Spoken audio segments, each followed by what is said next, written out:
Welcome to KT Quick Reviews, where I play a game for about an hour or so and tell you about it. As I thumbed through my back catalog of indie titles, I noticed I had yet to touch the visual darling that is Sable. I remember seeing this game at its launch and being enamored by the Mobius-esque art and direction. Giving it a go, I was immediately hit with a wave of nostalgia for games such as Journey, Legend of Zelda, and even Mega Man Legends. Sable is a beautiful bouquet of style, substance, and overall enjoyable concepts and characters.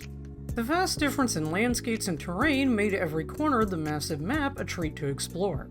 Due to not having any combat, Sable is primarily a character-driven adventure, pulling a lot of its explorative inspiration from Breath of the Wild and other such breathtaking open-world games. I did initially go about writing this video after only playing for a few hours, but I ended up spending enough time to actually beat the game, though I won't spoil the story or the character bits. The primary intro and the idea of the game is Sable, our young adventurer, has come of age and is to undergo a ritual called the gliding. She is told that once she obtains this ability, she must travel the world and search for an identity in the form of a mask. Once the tutorial area is complete, Sable is given her own hoverbike, Simoon, and free range to go anywhere. Sable will run into all manner of characters, mechanists that can help you upgrade your hoverbike, a retired soldier who wants to travel the world, as well as shady merchants and stupidly hard to reach cartographers. Each time you end up helping out certain characters, you gain a badge, 3 of the same kind, allowing you to trade them in for a mask. Once you collect a certain amount, you're given the option to return back to the tribe and ultimately pick the path you wish to take. I won't spoil why I went with the mask I chose because it ties into the underlying lore of the overall game, but trust me, it was worth it. There are also several landmarks that catch the eye, some beautiful, some terrifying. There are honestly a few I didn't end up visiting on my journey, but that's sort of the fun of this game, getting to choose your own path.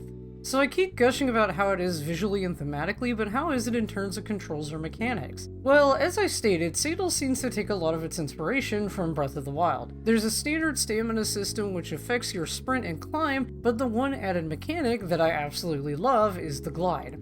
Characters will joke about you gliding from mountaintop to mountaintop, but I honestly found myself doing just that. Yes, a good way to traverse locations is via the hoverbike, but due to how the terrain was, the pathing of it would go weird and I'd be running miles just to get to one location because Simone decided to get stuck on a slope somewhere.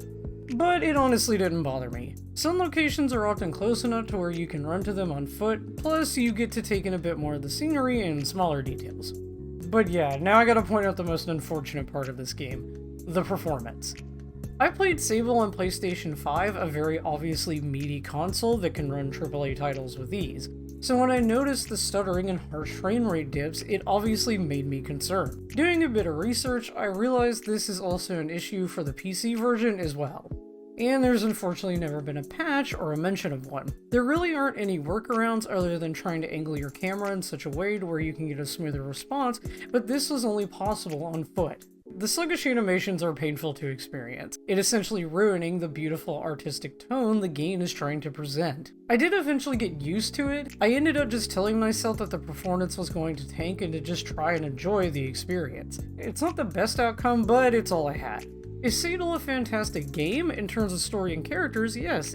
In terms of direction and visuals, of course, but not in the actual physical gameplay department. I truly do hope one day the developers release some kind of patch or remaster because this game deserves the additional support and it certainly deserves to be remembered amongst indie classics. Thank you all so much for watching, and if you like this kind of content or even longer form videos, please be sure to subscribe, and if you want to help me out in other ways, I also have a Patreon. I'll see you all in the next video.